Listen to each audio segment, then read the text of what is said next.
आता आपण आलेलो आहोत शिरपूर शहरातील पाचकंदील जवळ असणाऱ्या कालभैरव बाबा मंदिरामध्ये।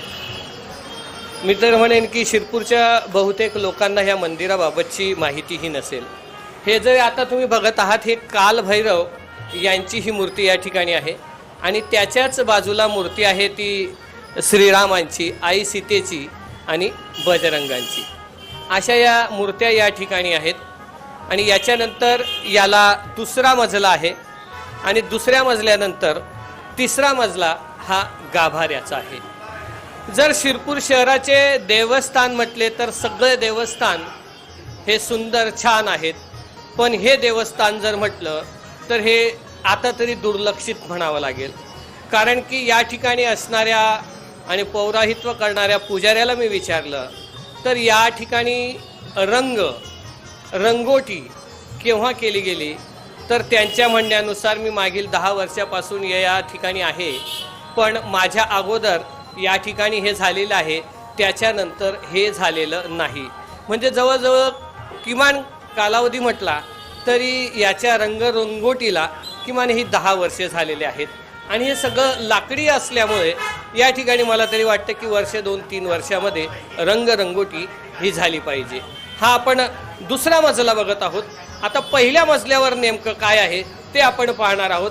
आश्रम आता त्या ठिकाणी आहेत, पण ते दोघंही दरवाजे हे बंद करून ठेवण्यात आलेले होते। आज आपण पौर्णिमेच्या मुहूर्तावर या ठिकाणी आलेलो आहोत आणि काही युवक या ठिकाणी त्या आसरांची पूजा, त्या अर्चा या ठिकाणी त्यांनी सुरू केलेली आहे। तर आपण बघूया नेमकं त मजल्यावर काय आहे ते।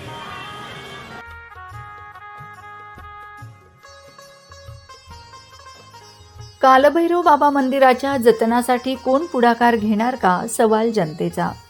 शिरपूर शहर हे आध्यात्मिक परंपरेसाठी ओळखले जाते।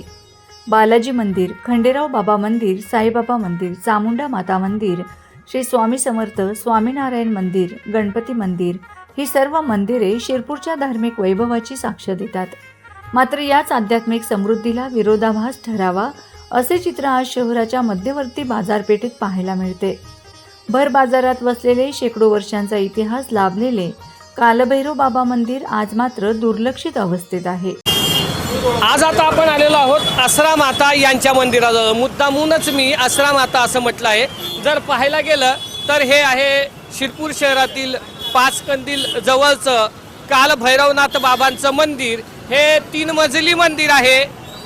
खालच्या तळघरामध्ये आश्रा माता होत्या, पण कालांतरानं त्या ठिकाणी अतिक्रमणे झाली आणि मागील वर्षी शिरपूर वरवाडे नगर परिषद आणि शिरपूर शहर पोलीस स्टेशन यांच्या मार्फत जी अतिक्रमण काढण्याची कारवाई करण्यात आली, त्यामध्ये या ठिकाणची दुकानं हल्ली आणि या ठिकाणी आश्रा माता आहेत हे लक्षात आलं।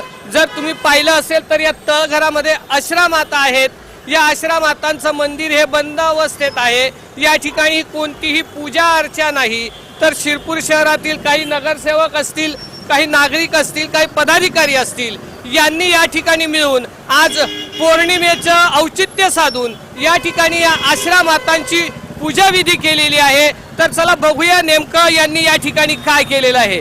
भाऊ, तुम्ही आज या ठिकाणी आलेले आहात, या ठिकाणी आश्रा मातेंची विधिवत पूजा विधा केलेली आहे। हे आश्रा माताचं मंदिर म्हटलं, कालभैरव मंदिर म्हटलं तर एका ट्रस्टच्या अधिपत्याखाली येत असतं, तर यासाठी तुम्ही काय सांगणार? तशी शिरपूर नगरी ही अध्यात्माची नगरी म्हणून ओळख आहे। या ठिकाणाचे जे लोकप्रतिनिधी असतील या अध्यात्माला अग्रक्रम देत असतात, परंतु याच्यात दुर्दैव असं की या ठिकाणी पाचकंदील हा अतिशय गजबजलेला परिसर असून या ठिकाणी एक भैरवनाथाचं मंदिर आहे। नुकतेच या ठिकाणाचं अतिक्रमण काढण्यात आल्यानंतर या ठिकाणी बंद दरवाजा आड खाली तळघरात आश्रा मातेचं मंदिर आढळलं।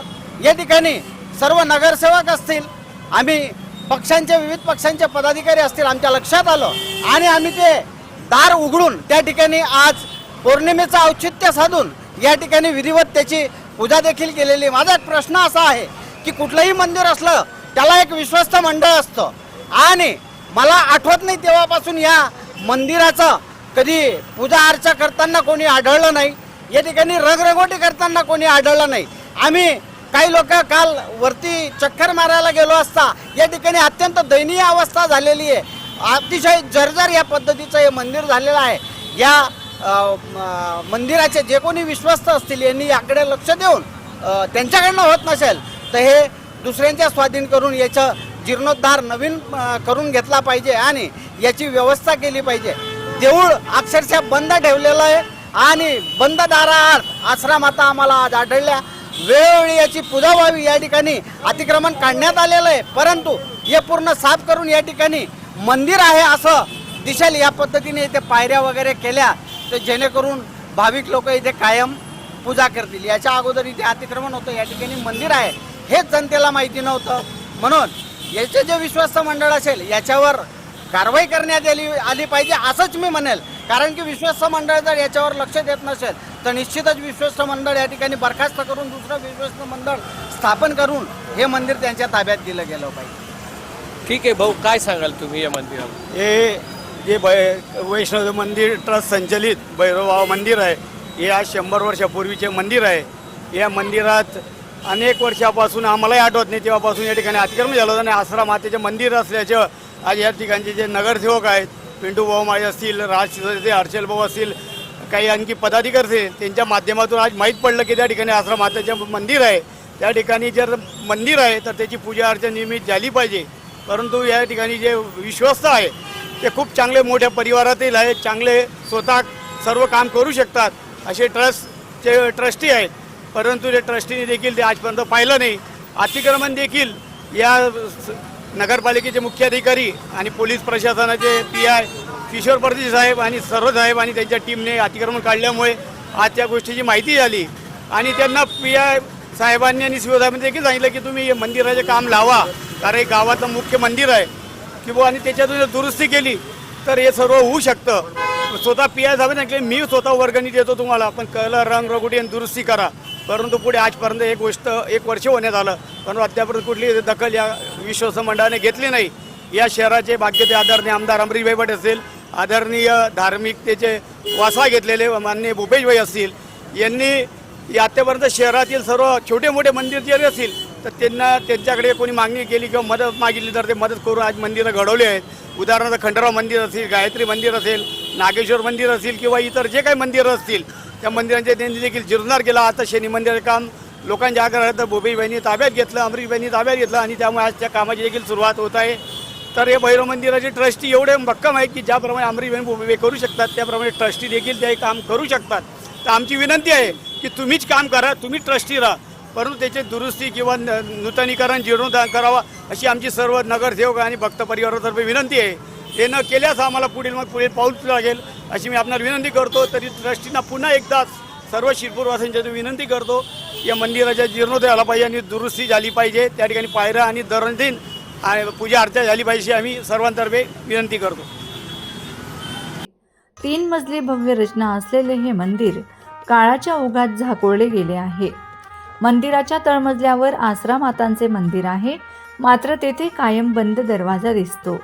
दुसऱ्या मजल्यावर कालभैरव बाबांचे व श्रीरामांचे मंदिर आहे, तर दुसरा आणि तिसरा मजला सध्या पूर्णतः भग्न अवस्थेत आहे. मंदिराच्या परिस्थितीबाबतचे निवेदन शिरपूर वरवाडी नगर परिषदेचे मुख्य अधिकारी प्रशांत सरोदे व शिरपूर शहर पोलीस ठाण्याचे पोलीस निरीक्षक किशोर कुमार परदेशी यांनाही देण्यात आले आहे.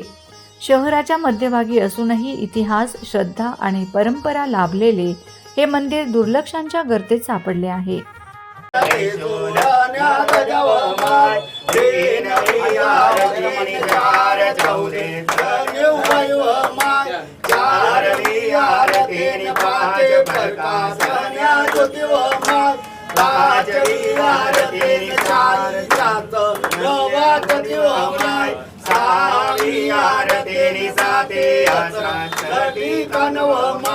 सातवी आरती अष्टो भैरव नवमाय आठवी आरती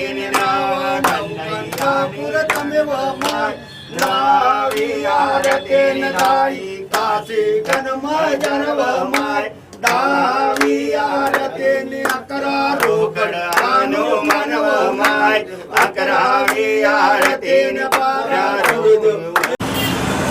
आज आपल्यासोबत आहेत भगवान सिंग किसन सिंग राजपूत, ज्यांचं वय वर्ष हे 84 आहे. ते या बिल्डिंगचं, जी बिल्डिंग बनली आहे, जे आसरा आहे, ते जे भैरव बाबांचं मंदिर आहे, याचे साक्षीदार आहेत. त्यांच्याशी आज आपण बोलणार आहोत. दादा, या ठिकाणी ह्या आसरा माता आहेत, नेमका हे कसं काय होतं, याचा इतिहास काय होता? इतिहास काही जिथं विहीर होतो पण तिथं पाणी लागतं, विहीर आड तिथं त्यांची स्थापना करायला लागते, हा. देवीची साधना, नंतर ते बांधकाम होतं. आता विहीर आड म्हटलं, पण इथे मग काय? तिथे विहीर होती पूर्वी विहीर होती. हां, त्या ठिकाणचा या आसरा होता. आसरा होते. बरं, मग त्याच्यानंतर इथे मंदिर जनतेने बांधलं आहे, लोकांनी जनतेने जनते बांधले. बांधलं. तर या ठिकाणी आश्रा होत्या, विहीर होती आणि विहिरीजवळ आश्रा असतात. तर तशा या आश्रमाता या ठिकाणी होत्या आणि मग काही कालांतरानं या ठिकाणी या मंदिराची उभारणी झालेली आहे. तर आज तुम्ही आश्रमातांची परिस्थिती पाहिली का? आता काय परिस्थिती, काय दिवस काही वाईट आहेत आता. बरं, काय वाटतं तुम्हाला? पूजा अर्चा व्हायला पाहिजे, इथं व्यवस्था पाहिजे, इथं झाड नाही पाहिजे. इथं नगरपालिका आहे आपली, शिरपूर शहर आहे, सर्व भाविक लोक आहेत. इतकी स्वच्छता ठेवली, तितकं फळ आपल्याला चांगलं मिळेल. तर या ठिकाणी माझे 84 वर्षांचे आजोबा सांगतायत की या ठिकाणी जर आपण स्वच्छता ठेवली तर नक्कीच आपल्याला हे फळ मिळणार आहे. तर चला आपण सगळ्या शिरपूरकरांना हा संदेश देऊया की एक स्वच्छता आणि या ठिकाणची स्वच्छता ही आपल्यासाठी आता खूप महत्त्वाची ठरणार आहे. तर विश्वस्त मंडळांकडे आपणही आग्रही मागणी करूया की ह्या भैरव बाबांसह या माझ्या आश्रमातांची स्वच्छता आपण ठेवावी. या प्राचीन मंदिराची सद्यस्थिती नेमकी कशी आहे, दुर्लक्षामागची कारणं काय आहेत आणि या मंदिराच्या जतनासाठी कोणी पुढाकार घेणार का? आज सगळे नगरसेवक आणि भगत नाना यांच्या हस्ते या आसरा मातेची पूजा झालेली आहे. एकंदरीतरित्या सगळ्यांचं म्हणणं पडतं आहे की मोठं विश्वस्त मंडळांमध्ये असलेले दांडगे व्यापारी हे करू शकतात. जर मनावर ठरलं तर नक्कीच या मंदिराच्या जीर्णोद्धाराची बातमी ही माझ्याच हातून तुमच्यापर्यंत येणार आहे. परत या चर्चेतून एक निघालं की या शिरपूर शहराचे भाग्यविधाते माननीय श्री भूपेशभाई पटेल साहेब, ज्यांनी बालाजी मंदिर असू दे, पाताळेश्वर मंदिर असू देत, नागेश्वर मंदिर असू देत आणि आजच याच भूपेशभाई पटेल साहेबांना शनी मंदिर ट्रस्टचं अध्यक्षपदही देण्यात आलं. कारण की त्या माणसामध्ये कुवत आहे करण्याची, धमक आहे करून दाखवण्याची. तर आदरणीय भूपेशभाई पटेल साहेब यांनी सुद्धा जरी फक्त थोडं लक्ष घातलं तरी ह्या मंदिराचा जीर्णोद्धार नक्कीच होईल असं या ठिकाणी सगळ्यांच्या चर्चेतून येत आहे. तर मलाही हे सौभाग्य मिळेल. मी या सगळ्या विश्वस्त मंडळांना विनंती करेन की खरंच आपण ह्या मंदिराच्या जीर्णोद्धारासाठी नक्कीच प्रयत्न करा.